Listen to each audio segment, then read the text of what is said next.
देश भर में कोरोना वायरस महामारी ने एक बार फिर कोहराम मचा रखा है। महाराष्ट्र में कोरोना संक्रमण बेकाबू हो चुका है। कई राज्यों के शहरों में दोबारा लॉकडाउन या फिर नाइट कर्फ्यू लगाया जा चुका है। वहीं बढ़ते कोरोना के मामलों ने केंद्र सरकार की चिंताएं बढ़ा दी हैं। कोरोना संक्रमण की दर जिस तरह से बढ़ रही है, उसे देखते हुए माना जा रहा है कि स्थितियां और बिगड़ सकती हैं। स्वास्थ्य मंत्रालय द्वारा जारी किए गए नए आंकड़ों के मुताबिक देश भर में पिछले 24 घंटों में कोरोना के 35,871 नए केस सामने आए हैं और 172 लोगों की जान चली गई है। सबसे ज्यादा हालात महाराष्ट्र के खराब हैं, जहां अब हर दिन रिकॉर्ड टूटने लगे हैं। तीरथ सिंह रावत मुख्यमंत्री बनने के बाद आज पहली बार दिल्ली जाएंगे। बताया जा रहा है कि उन्हें बीजेपी के राष्ट्रीय अध्यक्ष जेपी नड्डा ने बुलाया है। उत्तराखंड के मुख्यमंत्री तीरथ सिंह रावत जब से सीएम बनने के बाद अपने फैसलों को लेकर चर्चा में थे और अब वो अपने बयानों को लेकर विवादों में हैं।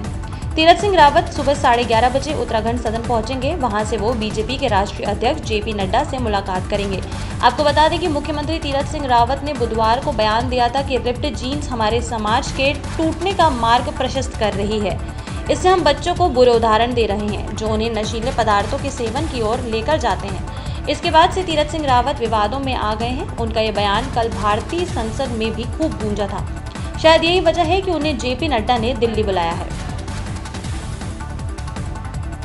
देश की राजनीति में भारतीय जनता पार्टी के एजेंट कहे जाने वाले एआईएमआईएम सांसद असदुद्दीन ओवैसी ने बीजेपी को तगड़ा झटका दिया है। गुजरात में हाल ही में हुए स्थानीय निकाय चुनावों में बीजेपी को गोधरा सीट पर हार का सामना करना पड़ा। गुजरात की गोधरा सीट पर ओवैसी की पार्टी एआईएमआईएम ने कब्जा जमा लिया है। गोधरा वही सीट है जहां साल 2002 में कार सेवकों से भरी एक ट्रेन में आग लगा दी गई थी, जिसमें 59 कार सेवकों की मौत हो गई थी। घटना के बाद से गुजरात में दंगे भड़क गए थे। असदुद्दीन ओवैसी की पार्टी ऑल इंडिया मजलिस-ए-इत्तेहादुल मुस्लिमीन ने गोधरा नगर पालिका की 44 सीटों में से 8 सीटों पर चुनाव लड़ा था, जिसमें से ओवैसी ने 7 सीटों पर जीत दर्ज की थी। वहीं 17 निर्दलीय चुनाव जीते थे, लेकिन 17 निर्दलीय ने ओवैसी की पार्टी को समर्थन दे दिया, जिसके बाद एआईएमआईएम ने गोधरा नगर पालिका पर कब्जा कर लिया है।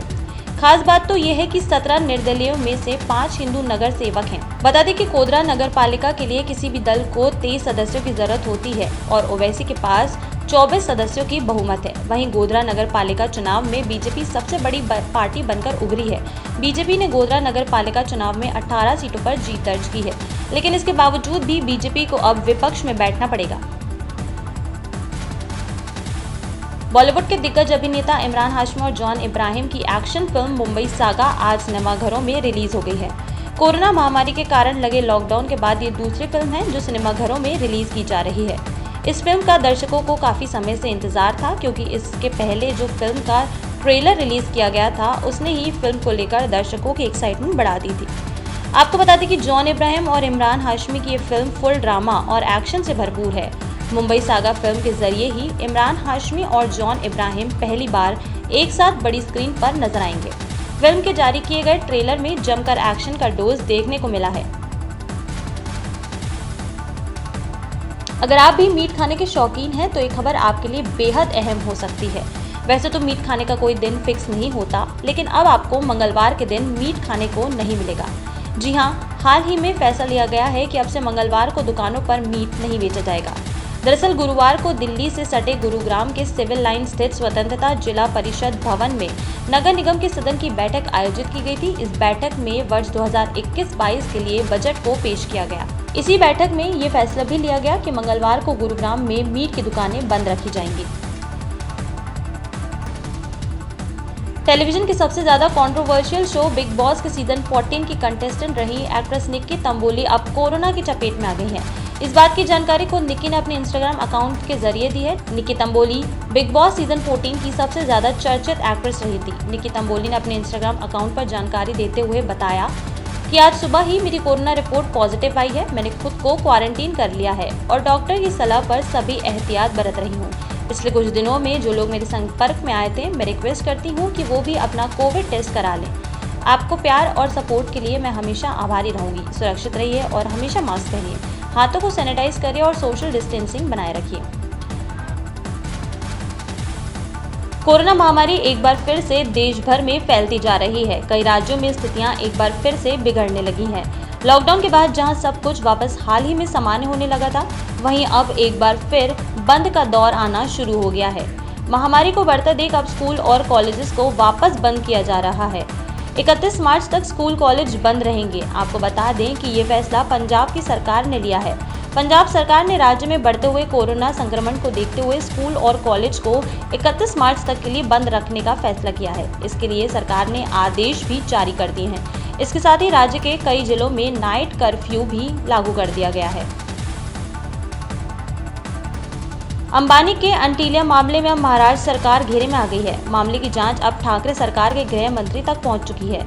माना जा रहा है कि गृह मंत्री अनिल देशमुख को गृह मंत्री पद से हटाकर किसी और को गृह मंत्री बनाया जा सकता है। वहीं शिवसेना ने भी पुलिस कमिश्नर परमवीर सिंह को हटाए जाने की मांग के बाद से अनिल देशमुख को हटाने की मांग की है।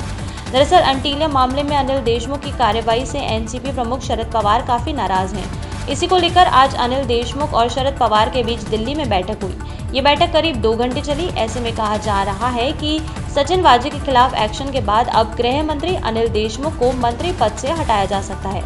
शरद पवार से मुलाकात के बाद देशमुख ने कहा कि एंटीलिया मामले में एनआईए और एटीएस जांच कर रही है और मामले में राज्य सरकार भी पूरा सहयोग दे रही है। जो भी दोषी होगा उसे सजा दी जाएगी। हालांकि शरद पवार से मुलाकात पर उन्होंने कोई प्रतिक्रिया नहीं दी।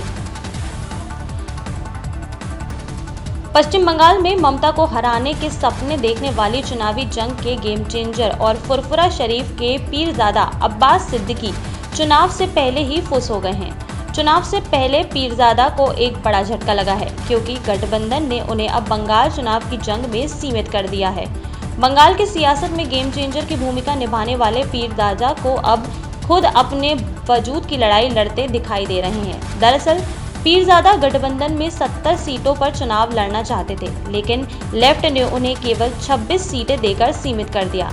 लेफ्ट और कांग्रेस के गठबंधन में शामिल पीरजादा को केवल 26 सीटों पर ही संतोष करना पड़ा। वहीं 92 सीटों पर कांग्रेस चुनाव लड़ेगी और बची बाकी सीटों पर लेफ्ट अपना दम दिखाएगी। कम सीटें मिलने को लेकर पीरजादा गुस्सा होकर कांग्रेस पर भड़क उठे हैं। उन्होंने कहा कि वो कांग्रेस प्रत्याशियों के खिलाफ अपने प्रत्याशी उतार सकते हैं।